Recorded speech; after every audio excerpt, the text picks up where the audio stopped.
Oseo. Oseo. Good. This past weekend, the trio of Claudia, Jack, and me, we went up there to Yosemite. That is the 23rd annual Tuolumne Meadow Poetry Conference, and that was held at the Parsons Lodge, a historic log cabin. It walks a ways to get there, and we resided over there in Lee Vining by Mono Lake in the meantime there.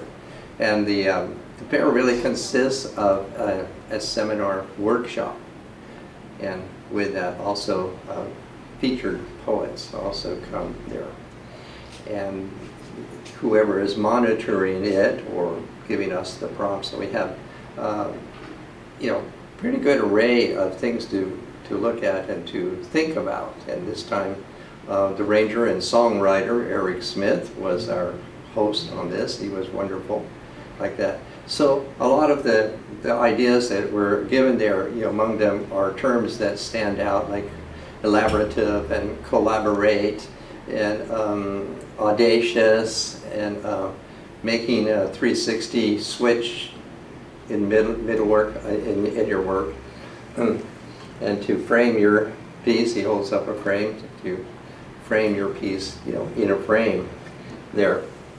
So those are the main prompts, but they're far more involved than I'm just mentioning them here. And then with 20 minutes to write there in the first one, with some of those, this was mine, which I wrote, and then we have a few minutes to actually stand up and present it. So this is mine with those prompts in mind.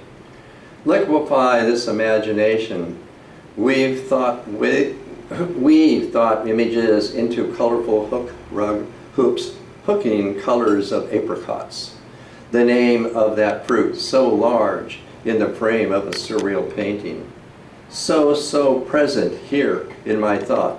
Open the mouth of Krishna, open the apricot, open the pith, and whoa, the whitish kernel of mind, flavors, sensibilities. This sensitiveness of mine, the value of all value. Krishna of the apricot, Buddha of the pith, Dharma is the kernel. Kapila Rishi, the light granite rock, cracking a smile. The smile shaping a beak, sports an eye, and an eye. Sutras so contradictory. Red complements green, binoculars of reality.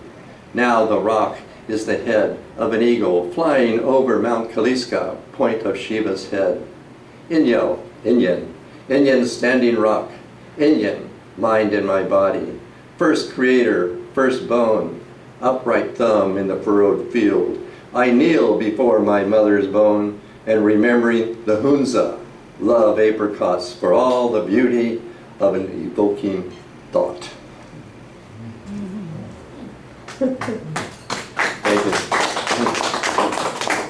Now, one of the featured poets there is very, very interesting, and that's what I'm presenting here. And Javier Zamora, like that. And he is an immigrant from El Salvador.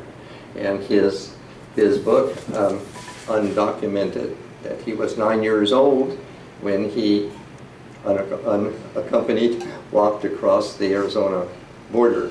And that's much of what is in here. And it's an amazing individual. He's 28 now, and he was 9 years old then. So what he's done in the 20 years, he has a BA from University of California, MFA, University of New York. He's, for the past 2 years, has been a fellowship of Stanford University in California.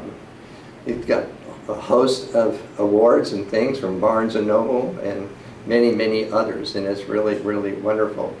Collaborating with him in this is a printmaker, artist, and that's Jim Kokas. And I have an example of this, a special example of this, where he has collaborated with Javier on his poem, Saguaros, which I'm presently going to read. And it's really unique to me in this, in that he has the shape of the saguaro cactus, with the lineaments are resembling, of course, the barbed wire, fitting that out. So that's a collaboration with the poet and the poem and the printmaker as an example of collaboration. So right now I'll read Javier's poem on that. Oh my God.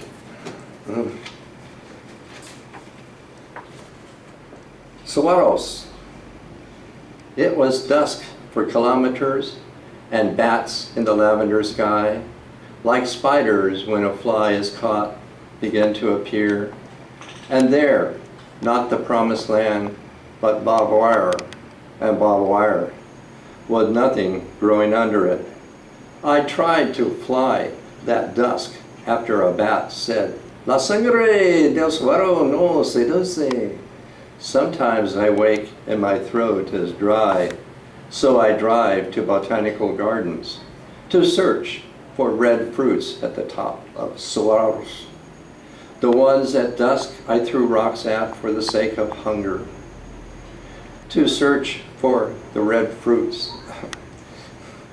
But I never find them here. These bats speak English only. Sometimes in my car, that viscous red syrup clings to my throat and I have to pull over.